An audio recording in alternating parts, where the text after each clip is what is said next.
नमस्कार।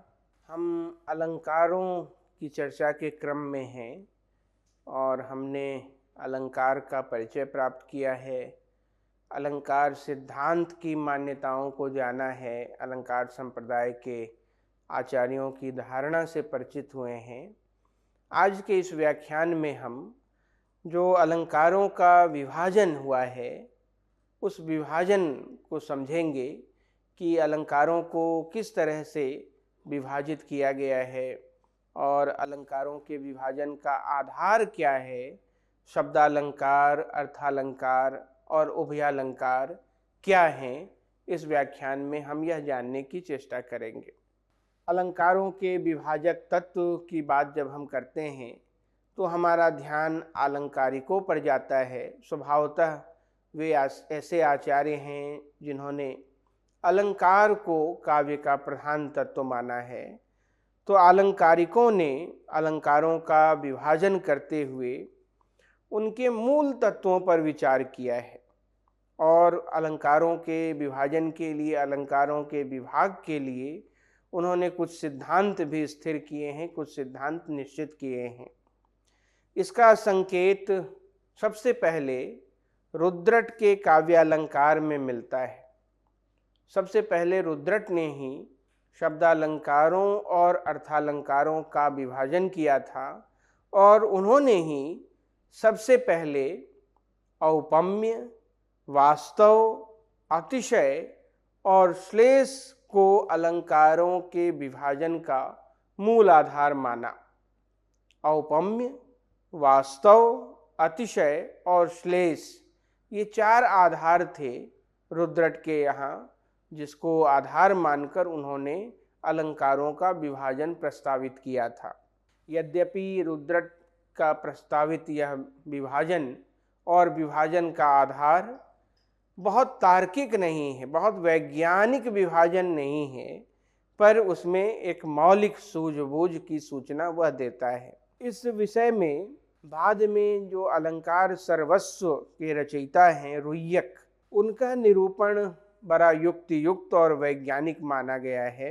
रुय्यक ने औपम्य, विरोध, लोकन्याय आदि को अलंकारों का मूल विभेदक तत्व मानकर अलंकारों का विभाजन किया है।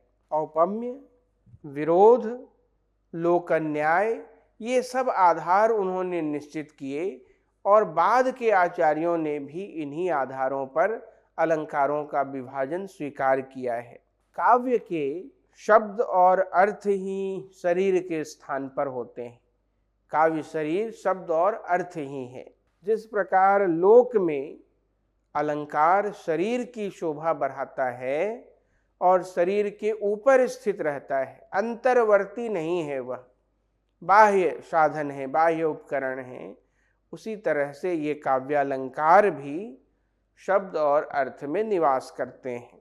अब इन अलंकारों में से, इन काव्यालंकारों में से कुछ अलंकार ऐसे हैं जिनमें शब्द और अर्थ दोनों का चमत्कार होता है, पर प्रधानता के आधार पर, प्रधानत्व के आधार पर, प्रधानत्व के कारण और शब्द परिवृत्ति के सहत्व या असहत्व। शब्द परिवृत्ति कहते हैं कि किसी रचना में से कोई एक शब्द हटा दिया जाए, उसकी जगह कोई दूसरा शब्द डाल दिया जाए, तो उस रचना के स्वरूप में परिवर्तन न हो, तो वह शब्द परिवृत्ति का सहत्व है। पर यदि वह रचना ध्वस्त हो जाए, उस रचना का क्रम बिगड़ जाए, उसका अर्थ बिगड़ जाए, तो वह शब्द परिवृत्ति का असहत्व हुआ। तो शब्द परिवृत्ति के सहत्व या असहत्व और शब्द और अर्थ के प्रधानत्व के आधार पर उन्हें अर्थालंकार या शब्दालंकार माना गया है। इस दृष्टि से जो समूचा काव्यालंकार का परिवृत्त है, उसके तीन भेद होते हैं। एक तो हुआ शब्दालंकार, दूसरा भेद है अर्थालंकार और जो तीसरा भेद है वह है उभयालंकार। शब्दालंकारों की संख्या मुख्य रूप से 8 मानी गई है। अर्थालंकारों की संख्या लगभग 100 है और उभयालंकार केवल 1 है। यह बताया है अलंकारिकों ने कि शब्दालंकार की अपेक्षया, शब्दालंकारों की तुलना में जो अर्थालंकार हैं वे अधिक महत्वपूर्ण होते हैं। इसी कारण से शब्दालंकारों की संख्या भी अर्थालंकारों की तुलना में कम है। अर्थालंकार का महत्व अग्नि पुराण में तो यहाँ तक कहा गया कि अर्थालंकार के बिना सरस्वती विधवा है, उसका कोई सौंदर्य नहीं है। इन्हीं कारणों से अलंकारों के मूल का विचार करने में अर्थालंकारों को ही आधार बनाया गया है। आरंभ में 4 ही मूल माने गए थे अर्थालंकारों के: वास्तव, औपम्य, अतिशय और श्लेष, रुद्रट के यहाँ। जिन्होंने बाद में प्रतीति के आधार पर भेद का निश्चय किया, उन्होंने भी 4 ही तरह की प्रतीति मानी है: वस्तु प्रतीति, औपम्य प्रतीति, रसभाव प्रतीति और अस्फुट प्रतीति। अब शब्दालंकारों को समझना शुरू करते हैं। शब्दालंकार का अर्थ है शब्दाश्रित अलंकार, ऐसे अलंकार जो शब्द पर आश्रित हैं। इन अलंकारों में अलंकरण शब्द अथवा शब्द की ध्वनि का होता है और शब्द परिवर्तन करते ही, शब्द बदल देते ही इन अलंकारों का अस्तित्व समाप्त हो जाता है, इन अलंकारों का अस्तित्व खतरे में पड़ जाता है। तो 2 बातें हुई शब्दालंकारों के संदर्भ में कि ये शब्दाश्रित हैं, शब्द या शब्द की ध्वनि पर आधारित होते हैं। इसी कारण से शब्द के बदल दिए जाने पर ये अलंकार नष्ट हो जाते हैं। शब्दालंकार में जिन शब्दों के कारण चमत्कार होता है, जिन शब्दों के कारण अलंकार निखरता है, वे पर्यायवाची शब्दों से बदले नहीं जा सकते। पर्यायवाची शब्दों से यदि वो बदल दिए जाएंगे तो वहाँ शब्दालंकार नहीं हो सकता। कोई अलंकार शब्द में रहता है, इसका अभिप्राय यह है कि वहाँ शब्द ही प्रधान है, इसलिए शब्द बदल जाने पर वह अलंकार भी वहाँ नहीं बचेगा। शब्द की प्रधानता का ही अर्थ हुआ। शब्द की प्रधानता जब हम कहते हैं शब्द प्रधान है या शब्दाश्रित है, तो इसका अर्थ ही होता है कि वह शब्द वहाँ से हटाया नहीं जा सकता। यदि उसके स्थान पर उसका कोई पर्याय रख दिया जाए तो वह अलंकार गायब हो जाता है, वह अलंकार वहाँ नहीं बचता। इसलिए निष्कर्ष यह निकला कि शब्द विशेष के रहने पर ही अलंकार की स्थिति होती है और उस शब्द विशेष के हटते ही उसके स्थान पर जैसे ही हम समानार्थक शब्द रखते हैं तो वह अलंकार असंगत हो जाता है। ऐसे अलंकार को ही शब्दालंकार कहा गया है। इससे यह मालूम पड़ा कि शब्दालंकार का आधार विशिष्ट भाषा, शब्दों की झंकार और ध्वनि साम्य आदि हैं। विशिष्ट भाषा वह शब्दों का कौतुक करता है, शब्दों की क्रीड़ा से उत्पन्न चमत्कार है, इसलिए वहाँ शब्दों की झंकार और ध्वनि साम्य यह प्रमुख रूप से दिखाई पड़ते हैं। अनुप्रास, यमक, पुनरुक्त वदाभास ये सारे प्रमुख शब्दालंकार हैं। कनक कनक ते 100 गुनी, मादकता अधिकाय, वा खाए बौराए जग, या पाए बौराए। यह यमक अलंकार का उदाहरण है। सभी परिचित हैं इस उदाहरण से, इस यमक के उदाहरण से। इसमें यह जो 2 शब्द हैं कनक कनक, चूंकि एक ही शब्द की आवृत्ति हुई है, एक ही शब्द का प्रयोग 2 बार हुआ है, इसलिए यहाँ यमक अलंकार है। यहाँ पर किसी भी एक शब्द को हटाकर वहाँ उसका समानार्थी यदि रख दिया जाए, यदि पहले कनक शब्द को हटाकर वहाँ स्वर्ण रख दिया जाए और इसे यूं कर दिया जाए, स्वर्ण कनक ते 100 गुनी, मादकता अधिकाय, तो यहाँ पर यह जो 2 कनक कनक की आवृत्ति के कारण यमक अलंकार की स्थिति है वह नष्ट हो जाएगा। यह अलंकार वहाँ उस स्थिति में असंगत हो जाएगा जब हम पहले कनक शब्द को हटाकर उसके स्थान पर स्वर्ण शब्द का प्रयोग करेंगे। इसलिए ये शब्दालंकार का उदाहरण है जहाँ एक शब्द यदि उसका समानार्थी प्रयुक्त किया जाए तो वह अलंकार अस्तित्व में नहीं रहता। इसलिए यह शब्दाश्रित अलंकार है, शब्दालंकार है। जो दूसरी कोटि है अलंकारों की, उन्हें अर्थालंकार कहा गया है। शब्दालंकारों के उलट, शब्दालंकारों के विपरीत अर्थालंकार में पर्यायवाची शब्द रखे जा सकते हैं। पर्यायवाची शब्दों के रखे जाने पर भी जो काव्य चमत्कार है उसमें कोई हानि न होगी, उस चमत्कार को कोई क्षति नहीं पहुंचेगी।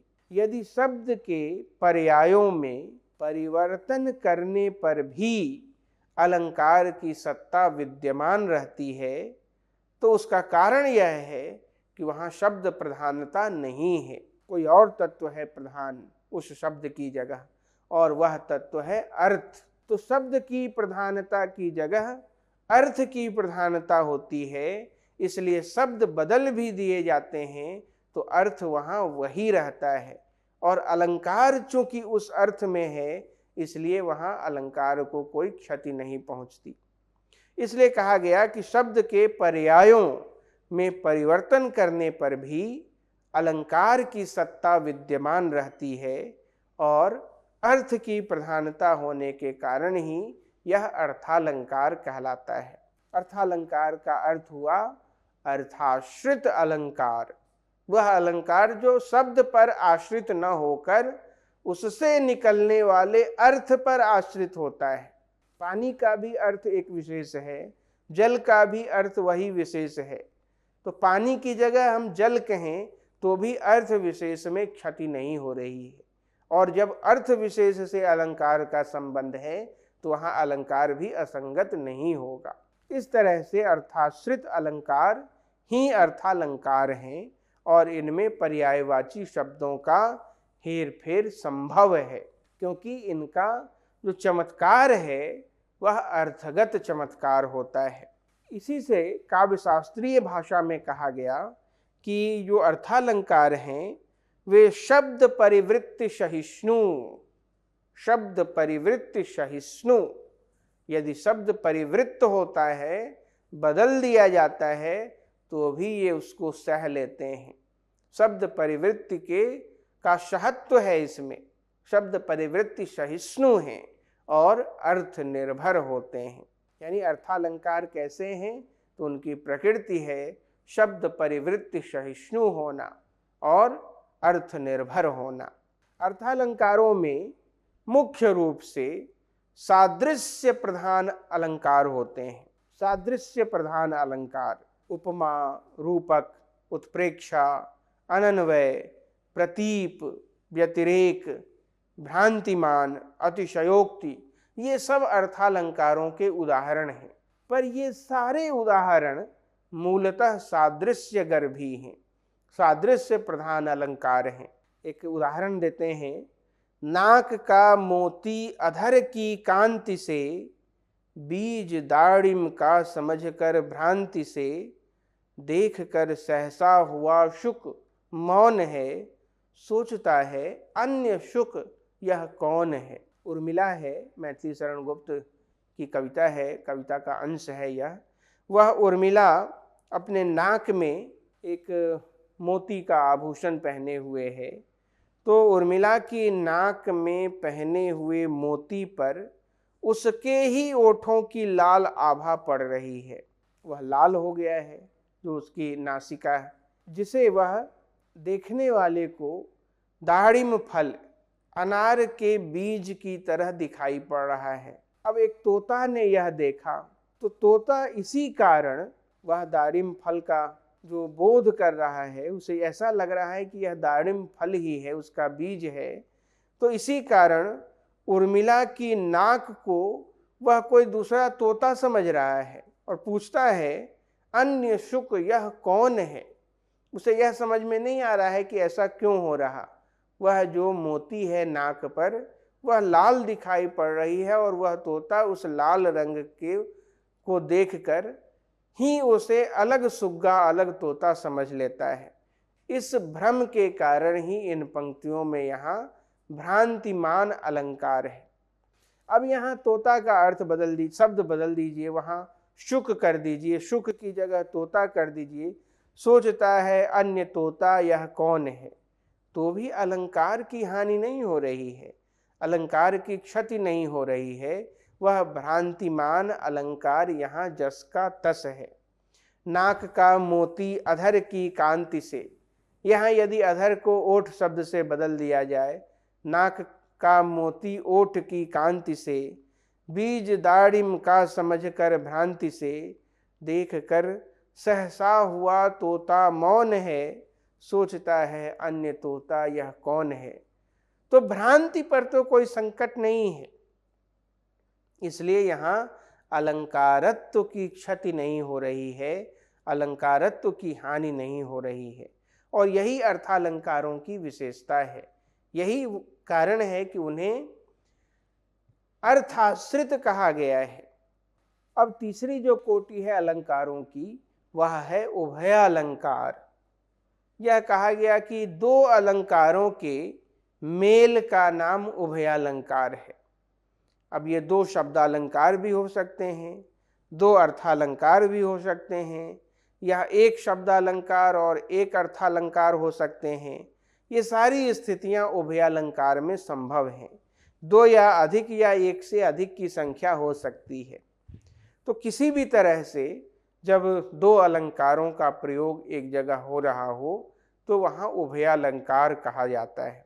अब उभयालंकार में शब्दालंकारों की भी विशेषता मिलती है और अर्थालंकारों की भी विशेषता मिलती है। तो उभयालंकार में इन दोनों अलंकारों की विशेषताएं पद्य के किसी न किसी भाग में मिलती है, वो मिलनी ही चाहिए। पद्य के किसी एक भाग के शब्द को तो हम बदल सकते हैं क्योंकि वहाँ अर्थालंकार है, पर उसी पद्य के किसी एक भाग के शब्द को हम नहीं बदल सकते क्योंकि वहाँ शब्दालंकार है। इसलिए ऐसे पद्य में जहाँ शब्दों को हम पर्याय के रूप में बदल सकते हैं, अर्थालंकार भी है उसमें, और जहाँ शब्दों को हम नहीं बदल सकते यानी शब्दालंकार है, तो एकत्र इनकी उपस्थिति यदि है तो वह उभयालंकार कहलाता है। इसी विशेषता के कारण ऐसे अलंकारिक स्थिति को उभयालंकार अनवर्थक नाम से जाना गया है। उदाहरण है जैसे एक, तल मध्य अनल स्फोट से भूकंप होता है जहाँ, होते विकंपित से नहीं, क्या अचल भूधर भी वहाँ। जब भूकंप आता है तो क्या पर्वत जो अचल हैं उनमें कंपन नहीं होता क्योंकि उन्हें अचल कहा गया है। अब यहाँ अचल भूधर शब्द पर ध्यान दीजिए, तो यह जो अचल भूधर है वह पुनरुक्त सा मालूम पड़ता है, लगता है एक ही शब्द दो बार प्रयोग किया जा रहा है, क्योंकि अचल का भी अर्थ पहाड़ है और भूधर का भी अर्थ पहाड़ है। तो लगता तो है कि यहाँ यह पुनरुक्त का प्रयोग हुआ है, पर दोनों शब्दों के दो अलग अलग अर्थ हैं। ये अचल का अर्थ है डगमग न होने वाला पर्वत, अचल पर्वत, डगमग न होने वाला पर्वत। यहाँ पुनरुक्त वदाभास अलंकार शब्द और अर्थ दोनों को चमत्कृत कर रहा है। पुनरुक्त वदाभास अलंकार इस रूप में है कि यहाँ एक ही अर्थ में दो शब्दों का प्रयोग किया गया है, यह शब्दालंकार है। पर यह शब्दालंकार होते हुए भी जिस अर्थ में यहाँ प्रयोग किया जा रहा है, डगमग न होने वाला पर्वत, अब यहाँ पहले अचल शब्द को बदल दिया जाए, यदि वहाँ उसके स्थान पर अचल पर्वत कर दिया जाए तो अर्थ बदल जाएगा। यह जो अचल जो है शब्द उसे बदला नहीं जा सकता है क्योंकि अर्थ उसी अचल शब्द में निहित है, और भूधर शब्द को बदला जा सकता है। यदि हम इसे यूं कर दें अचल पर्वत, तो अचल शब्द अपने अर्थ में है और भूधर बदल दिया गया, वहां पर्वत कर दिया गया, तो भी अर्थ में कोई अंतर नहीं आया। यदि हम इसे कर दें बदलकर अचल पहाड़, तो भी अर्थ में कोई अंतर नहीं आ रहा है। इसका मतलब इसी कविता का एक शब्द तो बदला जा सकता है, पर एक शब्द ऐसा भी है जिसे हम बदल नहीं सकते। इसलिए यहाँ एक साथ शब्दालंकार की भी उपस्थिति है और अर्थालंकार की भी उपस्थिति है। अचल के स्थान पर अडिग रख देने से पुनरुक्ति नष्ट हो जाती है और भूधर के स्थान पर पर्वत रख देने से पुनरुक्ति बनी रहती है। तो एक अलंकार का नष्ट हो जाना शब्द बदल देने से और एक अलंकार का नष्ट नहीं होना, यह उभयालंकार का लक्षण है। यहाँ एकत्र शब्दालंकार भी है और अर्थालंकार भी है। तलमध्य अनल स्फोट से भूकंप होता है जहाँ, होते विकंपित से नहीं, क्या अचल भूधर भी वहाँ। यह जो उभयालंकार है, जिसे मिश्रित अलंकार भी कहा गया है, इस अलंकार का चमत्कार शब्द और अर्थ दोनों पर आश्रित रहता है। शब्दालंकार शब्दाश्रित होते हैं, अर्थालंकार अर्थाश्रित होते हैं, पर यह जो उभयालंकार है इसका चमत्कार शब्द और अर्थ दोनों पर आश्रित होता है। इनमें एकाधिक अलंकारों की एकत्र स्थिति होती है। अब ये जो उभयालंकार हैं, इनकी स्थिति दो रूपों में हो सकती है। एक को कहा गया केवल रूप और एक को कहा गया मिश्रित रूप। ये अकेले भी रहते हैं और अन्य अलंकारों के साथ भी मिलकर रहते हैं। यह जो मिलना है दो अलंकारों का, वो दो तरह का होता है। एक को कहा गया नीर क्षीर की भांति मेल, जैसे दूध में पानी मिला दिया जाए तो फिर उसको अलग नहीं किया जा सकता, वह नीर क्षीर मेल है। तो यदि दो अलंकार इस तरह से प्रयुक्त हुए हों कि उन्हें अलग अलग करना संभव नहीं है, तो वह नीर क्षीर की भांति का मेल हुआ। और दूसरा मेल है तिल तंडुलवत मेल। तिल काले रंग का है और तंडुल चावल सफ़ेद रंग का है। उन दोनों को चुनकर अलग किया जा सकता है। उसी तरह से यदि शब्दालंकारों और अर्थालंकारों, जो दो या दो से अधिक अलंकारों की एकत्र स्थिति है, यदि उनको हम अलग अलग कर सकें तो वह तिल तंडुलवत मेल है। पहले को यानी जो नीर क्षीर की भांति का मेल है अलंकारों का, उसे संकर कहा गया है, और जो दूसरी कोटि है तिल तंडुलवत मेल, उसे संसृष्टि कहा गया है। तो उभयालंकार के दो भेद हुए, संकर उभयालंकार और संसृष्टि उभयालंकार। नीर और क्षीर यानी पानी और दूध एक दूसरे से जब मिल जाते हैं तब अलग नहीं किए जा सकते। उसी प्रकार जब दो या दो से अधिक अलंकार ऐसे मिलते हैं कि उनको अलग करना कठिन हो जाए, उनको अब अलग करना संभव न रह जाए, तो अलंकारों का ऐसा मेल, अलंकारों की यह मिलावट संकर कहलाती है। पर जब अलंकारों का मिश्रण तिल तंडुल, तिल और चावल के मिलावट के समान हो, तब इसे संसृष्टि कहा गया है। जिस प्रकार मिले हुए काले तिल और उज्ज्वल चावल को अलग कर लेना सहज होता है, उसी प्रकार एक ही रचना में जहाँ अलंकार अलग अलग स्पष्ट रूप से दिखलाई पड़ते हैं, वहाँ संसृष्टि अलंकार होता है। इस तरह से अलंकारों के तीन जो भेद किए गए हैं, उनके आधारों को भी हमने समझा। हमने शब्दालंकारों के स्वरूप को जाना, उनकी प्रकृति से परिचित हुए, अर्थालंकारों के स्वरूप और प्रकृति को जाना, और उभयालंकार को समझा। उभयालंकार के दोनों प्रमुख भेदों संकर और संसृष्टि के स्वरूप और प्रकृति से भी हम परिचित हुए अपने इस व्याख्यान में। धन्यवाद।